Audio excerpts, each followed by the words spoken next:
Assalamualaikum warahmatullahi wabarakatuh. Saya Wafera dengan NIM A1P1240068, jurusan Pendidikan Geografi, Fakultas Keguruan dan Ilmu Pendidikan Universitas Halu Oleo. Saya akan menjelaskan mengenai pengantar dasar geomorfologi. Aspek kajian geomorfologi menurut Vartapen tahun 1983 terbagi menjadi 4 bagian. Yang pertama, geomorfologi statik, yang kedua geomorfologi dinamik, yang ketiga geomorfologi genetik, dan yang keempat geomorfologi lingkungan. Sedangkan menurut Mangan Soekardjo tahun 1984, morfologi bentuk morfografi dan morfometri. Yang kedua, morfogenesa, proses morfostruktur pasif, morfostruktur aktif, dan morfodinamik. Dan yang ketiga, morfokronologi, evolusi umur relatif dan umur mutlak, morfoansemen,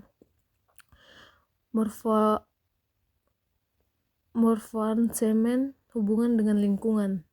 Morfologi adalah bentuk muka bumi yang terdiri dari dua. Morfografi mendeskripsikan tentang komposisi dan kondisi bentuk lahan berupa kipas aluvial, daratan banjir, kerucut gunung api, lereng atas dan lereng tengah. Morfometri, kondisi bentuk lahan secara kuantitatif berupa kemiringan lereng, elevasi, jarak puncak dengan lembah berdasarkan longsoran. Dan morfogenetik terbagi menjadi dua. Yang pertama, morfostruktur aktif, yaitu dinamika proses endogenetik berupa tektonisme atau vulkanisme yang berpengaruh terhadap bentuk lahan seperti terbentuknya gawir sesar, antiklin, patahan terkait dengan gempa serta erupsi masa lampau. Kedua, morfostruktur pasif merupakan dinamika struktur kulit bumi dan litologi berupa denudasi yang berpengaruh terhadap bentuk lahan seperti terjadi peristiwa pelapukan, erupsi, pembentukan gunung pasir. Morfodinamik, yaitu dinamik proses eksogenetik yang mempengaruhi bentuk lahan dalam waktu relatif seperti banjir, erupsi, gunung api, dan morfokronologi merupakan urutan bentuk lahan yang ada di permukaan bumi sebagai hasil proses geomorfologis. Adanya perbedaan urutan secara alami menyebabkan terjadinya perbedaan urutan umur bentuk lahan dari yang paling awal hingga yang paling akhir, masing-masing paling tua dan paling muda. Dalam kaitannya dengan umur satu bentuk lahan dapat dilihat pula terjadinya pelapukan, pembentukan tanah, dan erosi, serta sedimentasi sehingga menentukan pula terhadap potensi suatu lahan yang selanjutnya menentukan terhadap pemanfaatannya. Morfoarasemen menganalisis hubungan antara bentuk-bentuk lahan dengan unsur-unsurnya, seperti komposisi batuan, air, struktur vegetasi, dan penggunaan lahan, untuk memahami hubungan geomorfologi dengan lingkungannya. Model dalam geomorfologi. Model merupakan ciptaan ideal dari kenyataan seperti aslinya yang kompleks dengan maksud untuk menyederhanakan sehingga mudah dipahami. Model geomorfologi. Model geomorfik yang pertama kali diperkenalkan adalah model tentang siklus geomorfik atau siklus erosi, dikembangkan oleh William Morris Davis pada tahun 1984 sampai 1899. Siklus geomorfik terinspirasi dari teori uniformitarianisme yang pertama kalinya dikenalkan oleh James Hutton pada tahun 1726 sampai 1797, berkaitan dengan bentuk-bentuk lembah yang terdapat di muka bumi siklus. Diastrofisme adalah proses deformasi kerak bumi yang melibatkan pelipatan atau patahan. Diastrofisme dapat dianggap sebagai bagian dari geotektonik. Kondisi bawah permukaan juga menyebabkan penurunan atau pengangkatan, yang dikenal sebagai epirogeni, pada area yang luas di permukaan bumi tanpa mengubah bentuk lapisan batuan. Proses geomorfologi Pertama, proses fisik dan hukuman saat ini berlangsung selama periode geologis. Kedua, struktur geologis adalah faktor kontrol dominan dalam pengembangan morfologi. Ketiga, keadaan pengembangan batuan permukaan terestrial tergantung pada proses geomorfologis yang terjadi. Keempat, proses geomorfik yang telah direkam dalam bentuk bumi dan menunjukkan sifat dari proses yang terjadi. Kelima, variasi zat erosif tercermin dalam bentuk produk dan dalam urutan di mana bumi terbentuk. Keenam, evolusi geomorfologi yang kompleks.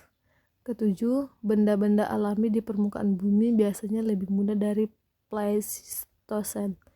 Kedelapan, interpretasi lengkap yang sempurna menyiratkan berbagai faktor geologis dan perubahan iklim selama masa Pleistosen. Kesembilan, apresiasi iklim global diperlukan dalam memahami proses-proses geomorfik yang beragam. 10. Geomorfologi biasanya mempelajari bentuk atau lanskap terestrial pada saat ini dan sejarahnya. Proses geomorfologi. Proses geomorfologi adalah perubahan-perubahan baik secara fisik maupun kimiawi yang dialami permukaan bumi. Penyebab proses tersebut yaitu benda-benda alam yang kita kenal dengan nama geomorfik agen berupa air, angin, dan keduanya merupakan penyebab yang dibantu dengan adanya gaya berat dan keseluruhannya bekerja sama dalam melakukan perubahan terhadap permukaan muka bumi. Proses endogenik asal dalam bumi. Proses ini merupakan proses membangun konstruktif karena menghasilkan bentang alam yang baru, yang terdiri dari dua yaitu tektonik. Pengangkatan tektonik dan seismik ditinjau dari skala lokal maupun regional. Proses tektonik menyebabkan terjadinya epirogenesa dan orogenesa. Vulkanik. Vulkanisme dalam skala global terbentuk melalui dua cara yaitu pemekaran lantai samudra dan subduksi antara dua lempeng. Proses eksogenik asal luar bumi, yaitu sumber utama proses eksogenik berasal dari radiasi matahari yang terbagi menjadi dua.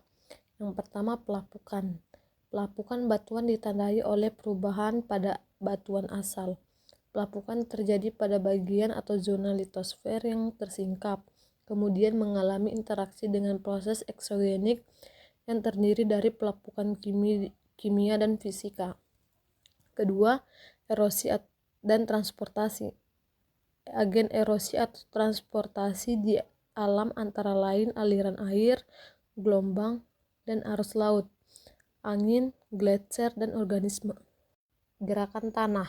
Agen erosi dan transportasi di alam antara lain aliran air, gelombang, dan arus laut, angin, gletser, dan organisme. Agradasi. Setelah terjadinya erosi dan transportasi di tempat baru akan terjadinya pengendapan. Endapan yang terbentuk di tempat ini menghasilkan elevasi yang lebih tinggi dari sebelumnya. Aktivitas organisme. Tumbuhan ikut berperan dalam proses geomorfologi, terutama dalam proses pelapukan fisik maupun kimia. Hewan juga bisa ikut berperan. Aktivitas manusia tidak tertutup kemungkinan sebagai agen proses geomorfologi. Bahkan, dampak degradasi oleh manusia pada bentang alam lebih luas daripada yang dihasilkan oleh hewan maupun tumbuhan. Proses ekstraterestrial asal luar angkasa. Jatuhan meteor merupakan proses geomorfologi dari luar angkasa yang paling umum terjadi pada permukaan bumi. Ukuran meteor yang jatuh bervariasi. Kalau ukurannya terlalu kecil, jatuhan meteor ini tidak akan sampai membentuk bentang alam yang nyata. Di dunia tercatat ada 2 lokasi jatuhan meteor yang sampai membentuk depresi atau cekungan dengan radiasi ratusan meter. 2 lokasi yang dimaksud adalah Siberia, Rusia, dan Arizona, Amerika Serikat. Itulah hasil presentasi dari saya. Sekian, terima kasih.